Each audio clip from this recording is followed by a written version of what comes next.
وقال تبارك وتعالى إنا نحن نزلنا الذكر وإنا له لحافظون. وقال رسول الله صلى الله عليه وسلم لو جعل القرآن في إهاب ثم ألقي في النار ما احترقه. وقال رسول الله صلى الله عليه وسلم أشراف أمتي حملة القرآن وأصحاب الليل. وقال رسول الله صلى الله عليه وسلم من قرأ حرفا من كتاب الله فله به حسنة والحسنة بعشر أمثالها لا أقول ألف لام ميم حرف بل ألف حرف ولام حرف وميم حرف. وقال رسول الله صلى الله عليه وسلم خيركم من تعلم القرآن أو علمه أو كما قال عليه الصلاة والسلام.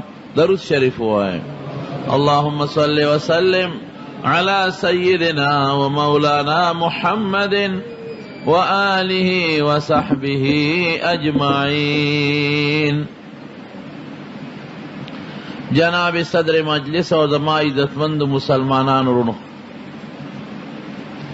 نن دغه اجتماع چې زموږ محترم رور جناب قاری فاتح شاه صاحب او دغه مرګرو جوړه کړې ده، دا د قرآن شریف په خوشحاله کې ده. بعضې وخت د چا وادي په هغې کې اجتماع جوړه کړي، څوک د سنت د بچي په خوشحاله کې جوړه کړي، څوک د حج او د عمرې په خوشحاله کې جوړه کړي. او نن زمونږ ستاسو د اجتماع یو جدا حیثیت او نوعیت لري، دا د الله د کتاب او د الله د خبرو د قرآن شریف په خوشحاله کې ده. ټول وایي الحمدلله. نو چې د الله په کتاب څوک د خپل خوشحاله اظهار کوي او مینه کوي او محبت کوي او د الله خبرو او د الله کتاب له توجه ورکوي، زمارونو دا ډېر لوی سعادت او برکت دی. نو رب دې زمونږ او ستاسو د اجتماع او د قاری فاتح شاه صاحب او د هغه د ملګرو دغه همت دا په خپل دربار کې قبول او منظور کړي. زمانه مخکې زما محترم رور حضرت مولانا غلام حضرت صاحب زید مجدهم وسلمه الله تبارک و تعالی ډېرې خشته ښکلې درنې خبرې وکړې او زه پرې ډېر زیات خوشحاله شوم،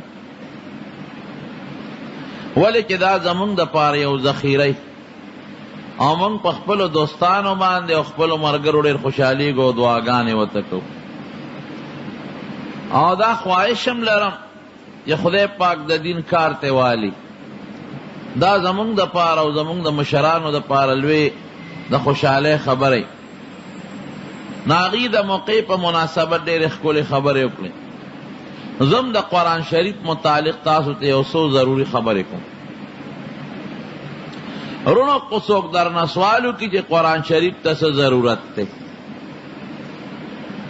دې زمانه کې داسې خلک راوتي دي، رسول الله مبارک پیشنګویي کړې ده بني اسرائیلو کې دو یا ډلې وي او زما په امت کې بدري او یا ډلې پیدا کېږي. یوه ډله به جنت ته ځي، دوه یا به دوزخ ته ځي. چې کومه جله جنت ته ځي اسوک دي ما انا علیه و اصحابي، دا به هغه ډلې چې زما او زما د ملګرو تابعداري، زما د سنتو او زما د صحابه او د طرز عمل او د هغې د طریقو تابعداري، دا به جنت ته ځي. نو الله دې موږ د اهل السنت والجماعه صحیح عقیدې سره ژوند او مرګ نصیب. هغه دوه یا ډلې علما په شپږو تقسیم کړي دي. په اول کې معتزله، خوارج، روافض، مشبهه، جبریه، قدریه. دا شپږ ډلې مخکې تېرې شوي دي او دا شپږ ډلې بیا یوه یوه ډله په مختلفو ډلو تقسیم شوې ده. اوس زمانونو دغه ډلې نشته په دغه نومونو باندې، خو عقیدې شته. دا هغې ډلو چې کوم عقایدو لکه د معتزله یو عقیده دا وه چې د قبر عذاب نشته، نو اوس هم داسې بعضې خلک شته چې د قبر عذاب نه مني. نوم هغه نشته، په بل نوم راوتې ده، خو نظریه هغه ده. داسې ده که نه؟ د معتزله بله نظریه دا وه چې دم درود نشته، چې سړی په چا دم اچوي. دا د هغې نظریه او سوچو. اوس هم د هغه ډله نشته په دغه نوم، خو داسې خلک په دې مخ د ځمکه شته چې هغې د دم نه منکر دي. شته که نشته؟ نوم هغه نه استعمالی، بل نوم استعمالی، وایي دم نشته او دم ته پکې څه ضرورت دی. او دا څیزونه د رسول الله مبارک نه په ډېر لوی شهرت سره ثابت دي. حضور پاک مبارک په خپله په ځان دمونه اچولی دي، او حضرت جبریل علیہ السلام به پې دم اچو. بسم الله یرقیک من کل داء یوزیک الله یشفیک. وی تا د خدای په نوم دمو، جبریل علیہ السلام وته. او دا هغه بیماری نه دموم چې تا ته تکلیف درکوي، او الله به شفا درکوي. او حضور پاک مبارک بخپل بچی دمون حضرت حسن او حسین، اعیذکما بکلمات الله التامات من غضبه و عقابه و شر عباده و من همزات الشیاطین و یحضرون. ای بچی وی دا قدم دی چې ابراهیم علیہ السلام په خپل بچی اسماعیل او اسحاق علیهم السلام دمول، او زه په تاسو دم. دا څه ډېر دلایل دي. بخاری شریف کی کتاب الطب والرقا او دارنګې په نورو کتابونو کې مستقل بابونه لري. نو معتزله او دا عقیده ده چې دم نشته. اوس هم هغه ډله نشته، خو نظریه شته. شته که نشته؟ بله عقیده سوا وی د اولیاء او کرامت نشته. دا د هغې عقیده وه. اوس هم ډېر خلک داسې دي چې د اولیاء او د کرامت نه منکر دي. کرامت د اولیاء او څه شی دی؟ د یو نیک انسان نه چې داسې یو کار صادر شي چې هغه د ظاهر عقل نه خلاف وي، عقل یې نه مني، عادت نه خلاف، عام عادت کې هغه نه کېږي. دا ثابت امور دی، د صحابو نه ثابت دی. حضرت عمر فاروق رضی الله عنه په منبر باندې ناست دی په مدینه شریفه کې، او د میاشتې په مزل لښکرې لیږلې دی لرې. په دې منبر تقریر کوي، ناګانې د خولې نه یو ټکی وخت، یا ساریتو الجبل الجبل. اے ساریه دې غر نه یره وکړه، ګورې غر ته متوجه شه. تقریر دوران کې دا چغه وواله، بعضې خلک چې ناست و هغې وي حضرت عمر بوډا شوی دی. ساریه خو د میاشتې په مزل لرې دی، د فوج قومندان دی، جرنیل دی. کم دی چې دی ورته آواز کوي، چا وی نه دی خبره کې څه وزن شته. تقریر اخلاص کا وی حضرت تاسو دې تقریر کې یو آواز وکړه، وی ساریه راته الله راښکاره د میاشتو په مزل لرې. دشمن سره په جنگ دی، ما ته منظر الله دلته په مدینه شریفه کې راښکاره کا. وی دی دشمن پسې دې شکست یې ورکړه، د غر نه پې بله دسته ورله دی باندې حمله کوله، ما وله آواز ورکړه چې دې غر ته متوجه شه. وی هغې ته متوجه شو، الله فتح ورکړه.